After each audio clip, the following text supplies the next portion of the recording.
Thank you, and good afternoon, APW brothers and sisters. Thank you for this gracious welcome.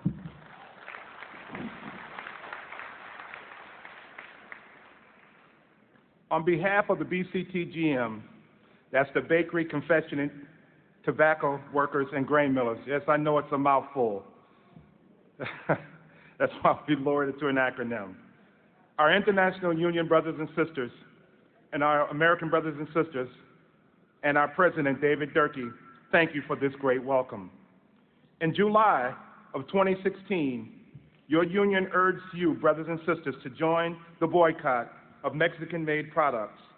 This urging is endorsed by the AFL-CIO across this nation, and we, the BCTGM, thank you all. I met your chairman in Washington, D.C. in our fight for labor. I also noticed on the back of your shirts, you have fighting for justice. Brothers and sisters in Chicago, for Nabisco, we are fighting for economic justice.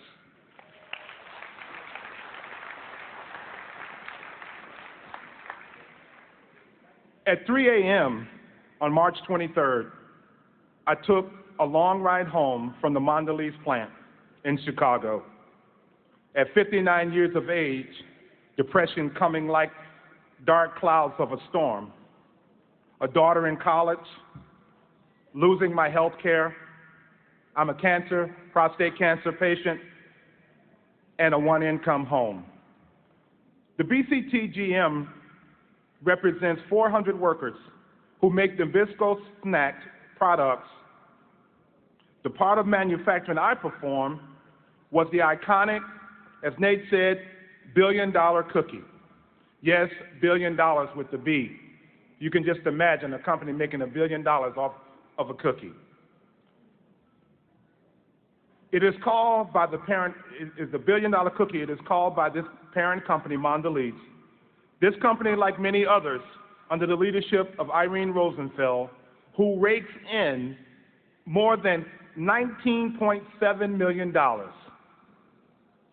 300 times more than her employees, and that's according to the AFL-CIO Executive Watch. Mrs. Rosenfeld went against families. She went against communities. She went against the city of Chicago and union jobs, and opt against making a $130 million upgrade to our plant in Chicago. I personally attended the annual shareholders meeting in May of 2016. In the Q&A section of the meeting, in which Mrs. Rosenfeld spoke of sending a message to consumers of the quality of their products and the company's dedication to sending that message across the globe.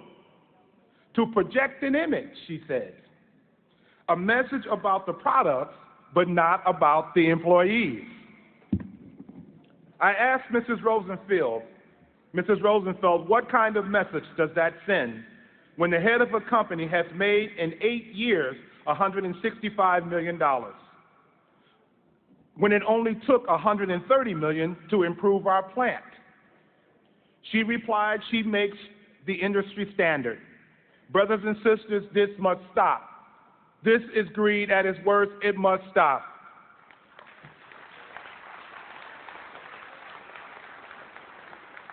We don't have anything, brothers and sisters, against people in the entrepreneurial spectrum making millions of dollars. But when you do that to disenfranchise and tear down communities purely for greed, I think it's time for the American consumer and union workers to sit up and pay attention when companies like this take away union jobs.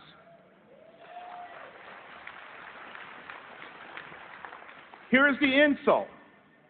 They take the jobs, 600 of them, by the way, to a place for cheaper labor and to cut costs, and then turn around and send back into the United States, send the products back into the United States for the same price.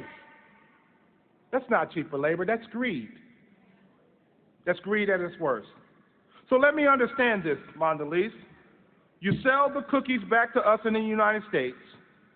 You kill our communities. You hurt our schools. You took the jobs of the people of those communities and their health care and their children just for profit. Brothers and sisters, in my view, that is anti-American.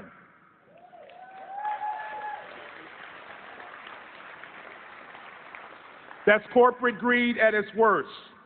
Greed, greed, greed. I don't know if any of you all remember the movie with Gordon Gekko when he said, "Greed is good." Well, this greed is not good. Brothers and sisters, we understand this was their plan all along, the outsourcing of American jobs. This must stop. Greed and exploitation has come to Mexico, where the minimum wage is measured by the day and not by the hour. Can you just imagine that?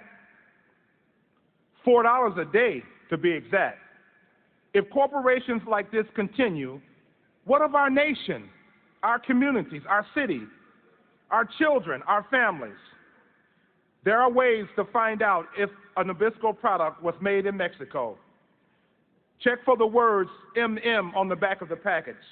Lately, these days, brothers and sisters, there's a lot of packages throughout our stores, especially to that non-union Walmart. Check for plant identification code. Check the plant identification code on the back of the package. Do not buy products labeled MM. The MM stands for Monterrey, Mexico, or MS, which stands for Salinas, Mexico. As it was said by Jesse Jackson when he came to our office, the Mexican people didn't come to greed, greed came to them. And we say that exploitation is wrong. In my close, we do ask you to support American-made products that have a symbol on the back of AE Chicago, AH Portland, and AP Fairlawn, New Jersey, AX Atlanta, Georgia, AZ Richmond, Virginia, and XL Naperville, Illinois.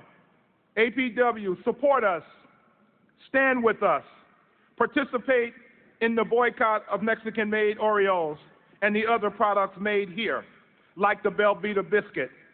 You see, companies like Mondelez want us to participate in the purchasing of these products, but not in the making of these products. Sounds like an unfair assessment to me, brothers and sisters. How we spend our money is important. How we spend our money is important. Let us show corporations like this and others that taking union jobs must end.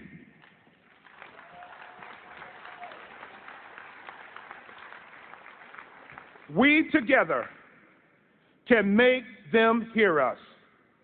If we don't fight, we can't win. If we don't fight, we can't.